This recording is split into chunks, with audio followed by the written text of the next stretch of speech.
Hi welcome to my channel. இன்றைக்கி வந்து நம்ம என்ன பார்க்க போகிறோம் அப்படின்னா, வெள்ளை கொண்டக்கடலை வச்சு நம்ம வந்து சூப்பரான ஒரு பிரியாணி ரெசிபி தான் செய்ய போகிறோம். வாங்க எப்படி செய்கிறதுன்னு பார்க்கலாம். ஃபஸ்ட்டு வந்துட்டு ஒரு சின்ன வெங்காயம் ஒரு 4-5 பல் எடுத்துக்கோங்க. அதை வந்துட்டு இந்த மாதிரி ஒரு சின்ன மிக்ஸி ஜாரில் மாற்றிட்டு இதை வந்து கொரகொரப்பாக எடுத்து வச்சுக்கலாம். இல்லை தண்ணி எதுவும் ஊற்ற தேவையில்லை, ஜஸ்ட் கொரகொரப்பாக அப்படியே அரைச்சிக்கோங்க. ஒரு பேன் எடுத்துக்கோங்க, இல்லை ஆயில் விட்டுக்கலாம். ஃபஸ்ட்டு இது கூட ஒரு 2 டேபிள் ஸ்பூன் வந்துட்டு நெய் ஆட் பண்ணிக்கோங்க. அதுக்கப்புறமா இதில் 2 சின்ன துண்டு பட்டை, ஸ்டாரு ஒரு இலை, அதுக்கப்புறமா வந்துட்டு 2 ஏலக்காய், அதுக்கப்புறமா 2-3 கிராம்பு, இது எல்லாத்தையும் ஆட் பண்ணிக்கலாம். அதுக்கப்புறமா நம்ம அரைச்சி வச்சு அந்த சின்ன வெங்காயத்தை வந்து இந்த எண்ணெயிலே போட்டு ஒரு வாட்டி நல்லா வதக்கிக்கோங்க. இந்த சின்ன வெங்காயம் வந்துட்டு உங்களுக்கு நல்ல டேஸ்ட் கொடுக்கும், அதனால் இது வந்து கண்டிப்பாக ஸ்கிப் பண்ணாமல் பண்ணிக்கோங்க. இதுக்கப்புறமா நான் வந்து பெரிய வெங்காயத்தை வந்து இந்த மாதிரி நீட்டை வாக்கில் கட் பண்ணி வச்சுருக்கேன், அதை ஆட் பண்ணிக்கலாம். அதையும் நல்லா வதக்கி விட்டுக்கோங்க.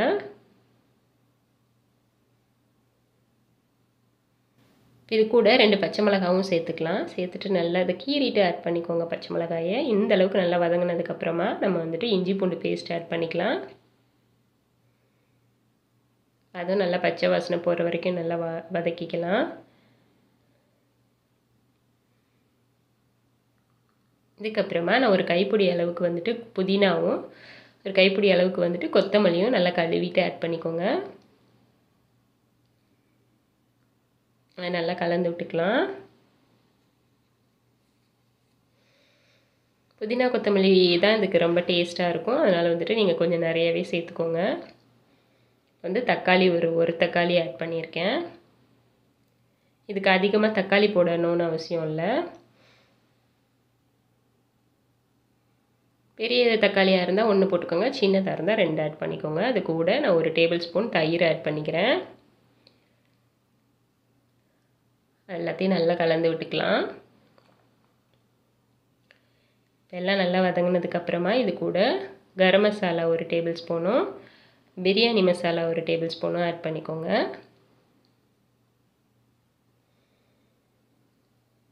அதையும் நல்லா வதக்கி விட்டுக்கலாம்.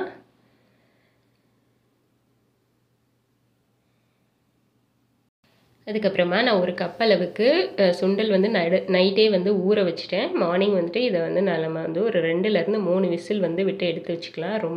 ரொம்ப நைஸாக வேக வச்சிடக்கூடாது. கரெக்டாக நீங்கள் 3 விசில் விட்டுட்டு டக்குன்னு ஆஃப் பண்ணிட்டீங்கன்னா கரெக்டாக இருக்கும்.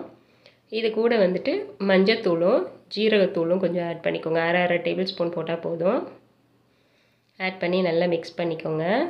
ரொம்ப நீங்கள் இந்த கொண்டக்கடலையை வந்து வேக வச்சிட்டிங்கன்னா ஒரு மாதிரி குழஞ்ச மாதிரி ஆயிரும், அதனால் நீங்கள் அதை மட்டும் கொஞ்சம் பார்த்துக்கோங்க. இப்போ வந்து அந்த சுண்டல் வேக வச்ச தண்ணி வந்து 1 டம்ளர் இருக்குது, அதை ஆட் பண்ணிக்கிறேன். ரைஸ் வந்துட்டு நான் 2 கப்பு ரைஸ் எடுத்திருக்கேன். நீங்கள் எவ்வளோ ரைஸ் எடுக்கிறீங்களோ அதுக்கு அப்படியே டபுள் மடங்காக தண்ணி ஆட் பண்ணிக்கோங்க. நான் 2 கப்புக்கு 4 கப்பு தண்ணி ஆட் பண்ணுறேன். ஆல்ரெடி 1 கப்பு வந்து சுண்டல் வேக வச்ச தண்ணி இருந்துச்சு, ஸோ அதனால் 3 கப்பு தண்ணி ஆட் பண்ணுறேன். எல்லாத்தையும் நல்லா கலந்து விட்டுக்கலாம். இதுக்கு தேவையான உப்பு ஆட் பண்ணிக்கோங்க.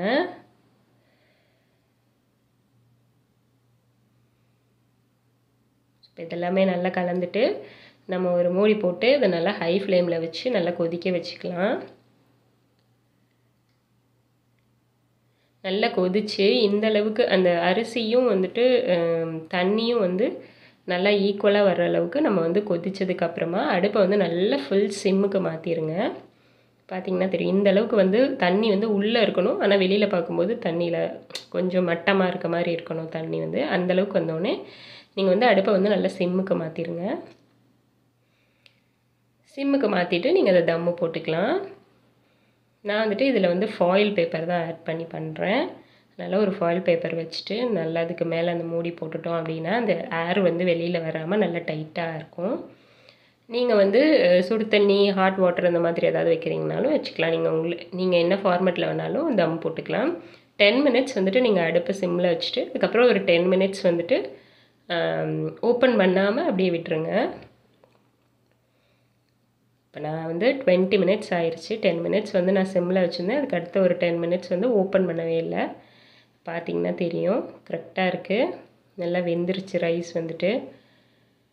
ஸோ வாசம் வந்து ரொம்ப நல்லாயிருக்கு. இது வந்து நீங்கள் சைவ பிரியாணி செய்யணும் அப்படின்னு நினச்சிங்க அப்படின்னா இது மாதிரி ட்ரை பண்ணி பாருங்கள். இது வந்து நீங்கள் லஞ்ச் பாக்ஸ் ரெசிபீஸாகவும் ட்ரை பண்ணலாம். ஸ்கூல்ஸு காலேஜஸ்க்கு கூட கொடுத்து விடலாம். வந்து ஆனியன் ரைத்தாவும் சிக்கன் வந்து சைட் டிஷ்ஷாக பண்ணியிருக்கேன். ஸோ அவ்வளோதாங்க. இது போல் நீங்களும் ட்ரை பண்ணி பாருங்கள். உங்களுக்கு என்னோடய சேனல் பிடிச்சிருந்துச்சுன்னா லைக் பண்ணுங்கள், ஷேர் பண்ணுங்கள், கமெண்ட் பண்ணுங்கள் அண்ட் மறக்காமல் சப்ஸ்கிரைப் பண்ணுங்கள். அந்த பெல் பட்டனையும் கிளிக் பண்ணிக்கோங்க. தேங்க்யூ. பபாய்.